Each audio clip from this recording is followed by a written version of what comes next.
Buenas tardes a todos.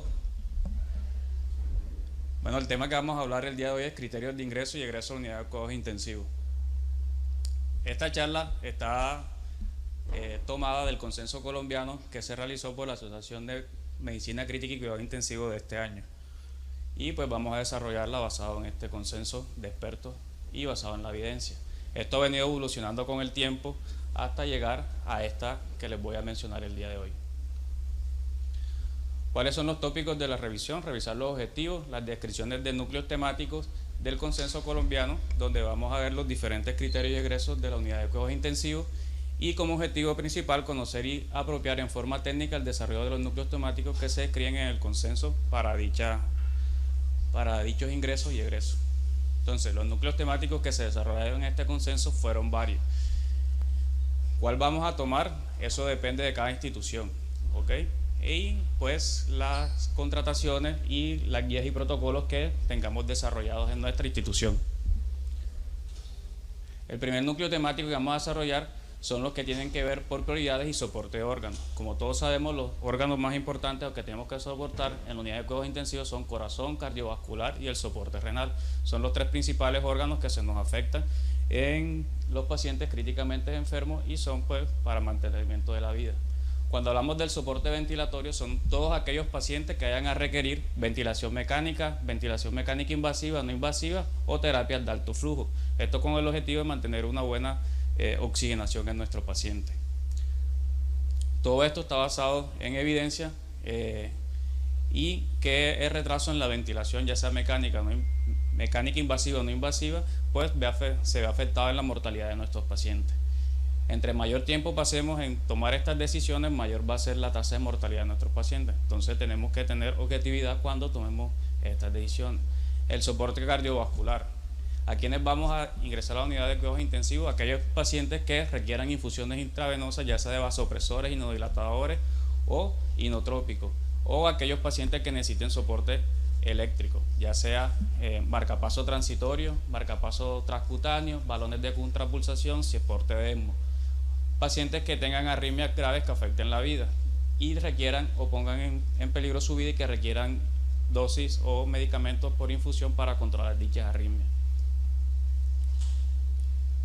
El soporte renal, ¿a quienes vamos a ingresar? A todos los pacientes que estén en falla renal aguda o que cumplan con criterios de terapia de reemplazo renal intermitente, continua o otro tipo de terapia de soporte renal, y todas aquellas complicaciones que estén asociadas a la terapia renal, como son infecciones de catéter, hemorragia, cambios de catéteres, disfunciones hidroelectrolíticas. Entonces, todos estos pacientes que tengan alguno de estos criterios deberían ingresar a la unidad de cuidados intensivos. Como todo, entre mayor tiempo pase el ingreso o mayor tardío sea el ingreso a la unidad de cuidados intensivos, mayor va a ser la mortalidad de los pacientes.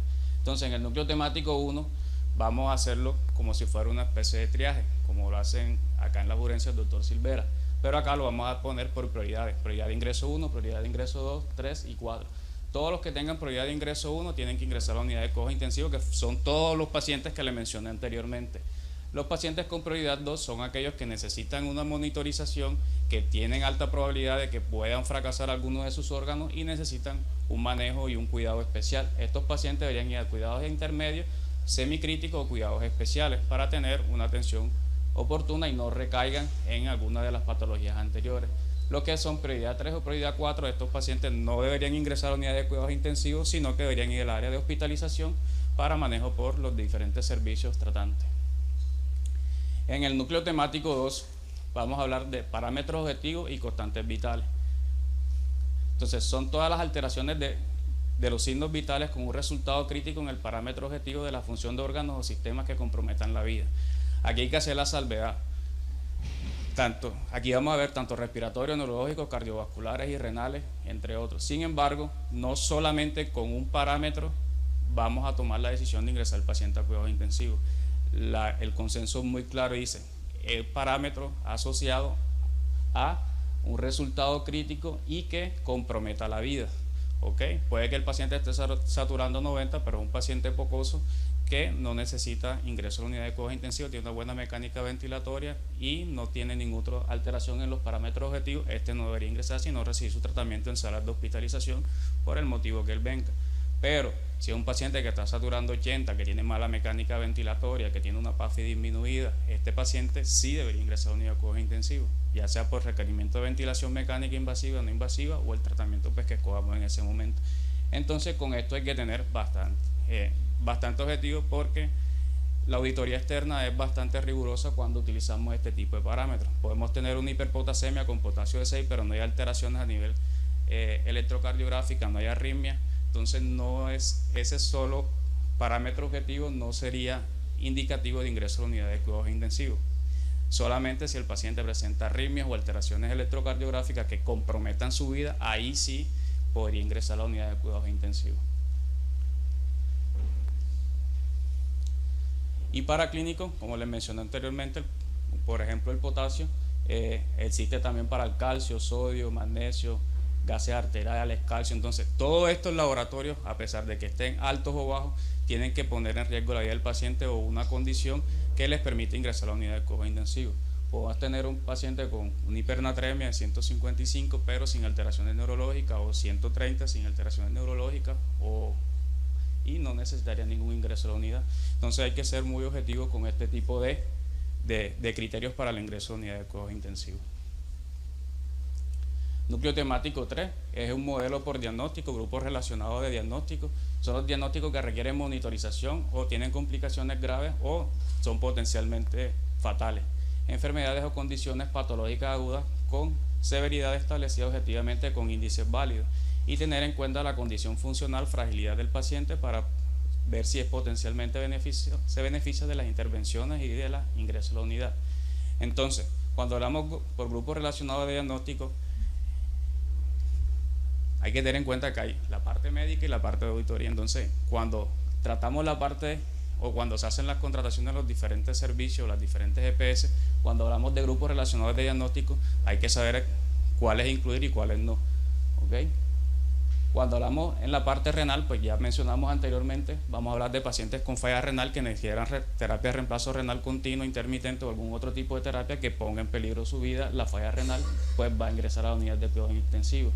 Ahorita más, bueno, ya le hablaron de sepsis, ahorita más adelante le van a hablar de sepsis.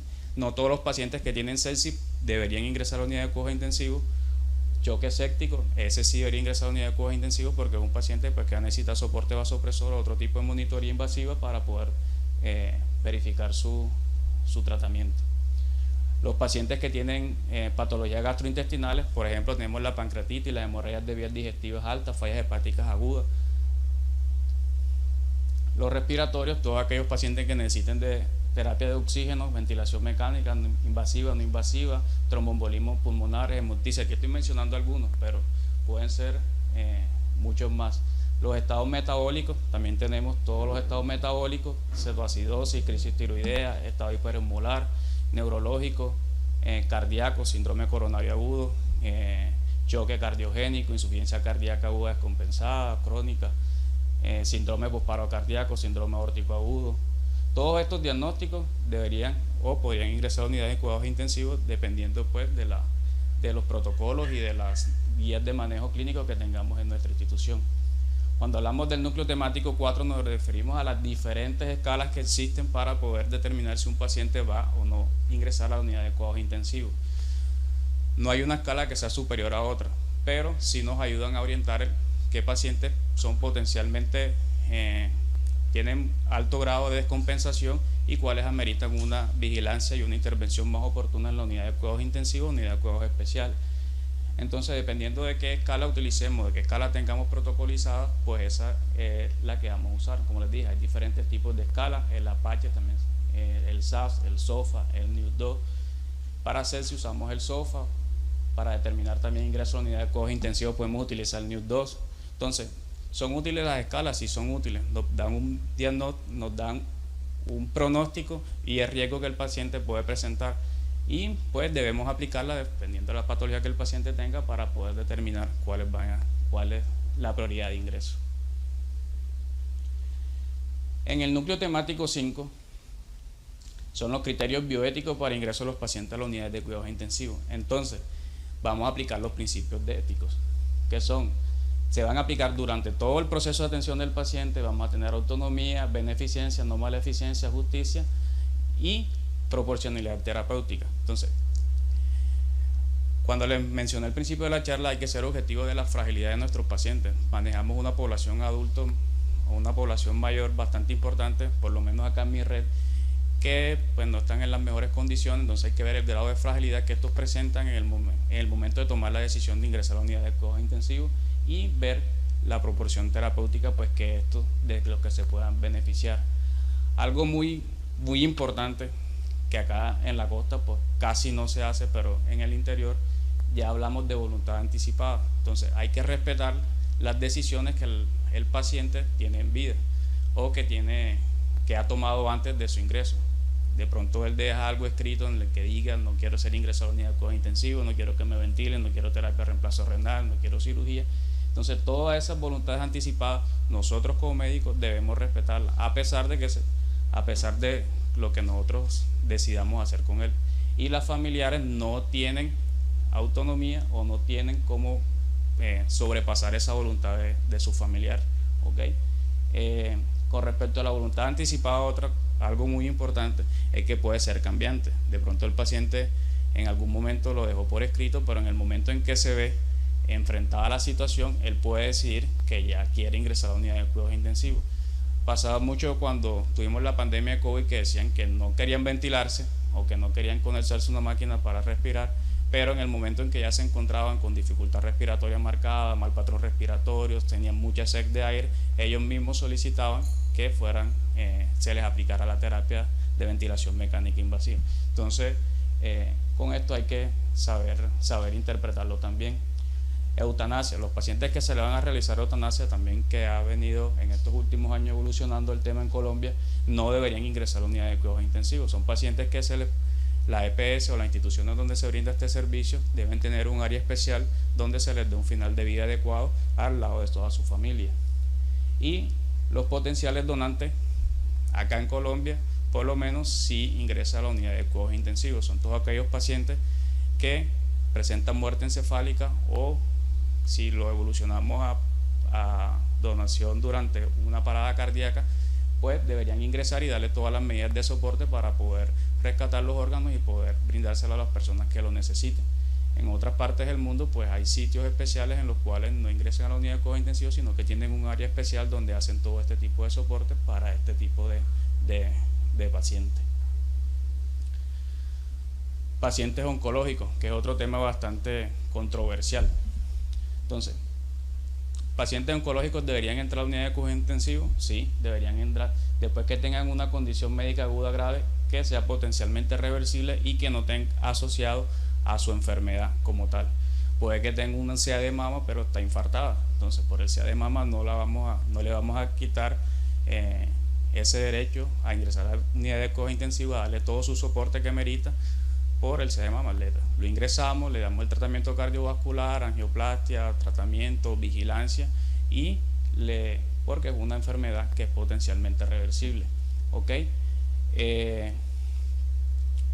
No considerar el cáncer, la enfermedad metastásica, la neutropía como factores independientes para no admitir un paciente a la unidad de cuidados intensivos. Como les mencioné anteriormente, puede que tengan esta enfermedad, pero tengan una enfermedad que sea reversible. De pronto tiene una sepsis, se le puede tratar la sepsis en la unidad de cuidados intensivos con toda su monitorización invasiva, siempre respetando pues los límites pertinentes en el caso, y darle una recuperación pronta al paciente. Admisión temprana, independiente de lo que el paciente tenga o el tipo de neoplasia que presente, también tiene que ser admitido de manera oportuna a la unidad de cuidados intensivos, porque si no montaríamos el riesgo de mortalidad.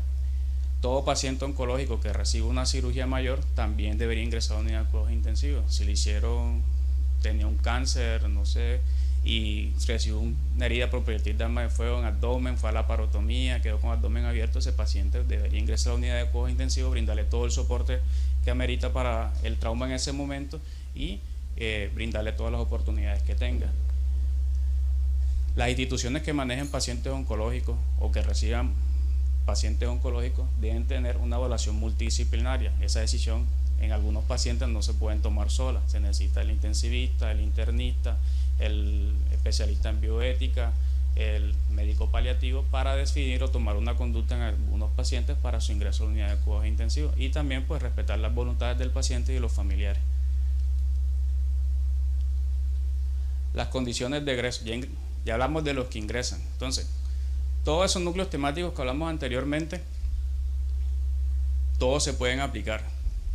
¿Cuáles vamos a usar? Los que nosotros consideremos o los que sus coordinadores en las diferentes instituciones en las que laboren planteen en sus guías de manejo para ingreso a la unidad de cuidados intensivos. Por lo menos nosotros manejamos lo que son las prioridades, prioridad 1, 2, 3 y 4, y con eso sabemos en qué tiempo debe ingresar el paciente, sabemos cuáles pacientes priorizar, cuáles pacientes dan primero, cuáles tienen un poco más de espera, y pues damos el movimiento adecuado en la unidad de cuidados intensivos.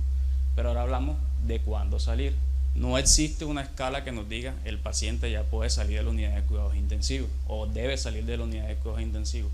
¿Cuándo va a salir el paciente? Eso lo vamos a saber en el día a día y basado en las condiciones clínicas y paraclínicas que tenga el paciente. ¿Ok? Y eso lo vamos a tener en protocolos de atención médica y guía de práctica clínica. Cuando todas las condiciones que lo llevaron a ingresar a la unidad de cuidados intensivos se estabilicen y ya tenga resolución, ya ese paciente puede ir a sala de hospitalización y posteriormente seguir su tratamiento y finalmente a su casa. Entonces, la idea del ingreso a la unidad de cuidados intensivos es dar todo el soporte que el paciente tenga y pues brindarle una oportunidad a ese paciente para que siga con su familia. ¿Cuándo le vamos a dar egreso de cierta manera a la unidad de cuidados intensivos para ser trasladado a la sala de hospitalización? Cuando tenga una estabilidad fisiológica, cuando las condiciones cardiovasculares estén estables, cuando las arritmias cardíacas estén controladas si fue la causa de la internación, cuando no necesite soporte de oxígeno a altas dosis, no necesite requerimiento de monitorización invasiva, tenga un estado de conciencia tranquilo, sin delirio, hemodinámicamente estable, la enfermedad crítica esté resuelta, la parte crítica, y cuando la terapia de reemplazo renal pues ya esté de manera intermitente, y no demorar, porque esa es otra cuestión que a veces sucede mucho en gran parte de la unidad de cuidados intensivos, demorar o retrasar el paso del paciente de cuidados intensivos a sala de hospitalización, porque esto puede proporcionar, no daría un beneficio adicional al paciente, sino que lo alejaríamos de su familia y de una recuperación mucho más rápida. Y cuando no se decida continuar recibiendo el manejo en la unidad de cuidados intensivos, teniendo los protocolos de cada institución. Preguntas, dudas, inquietudes, comentarios, sugerencias.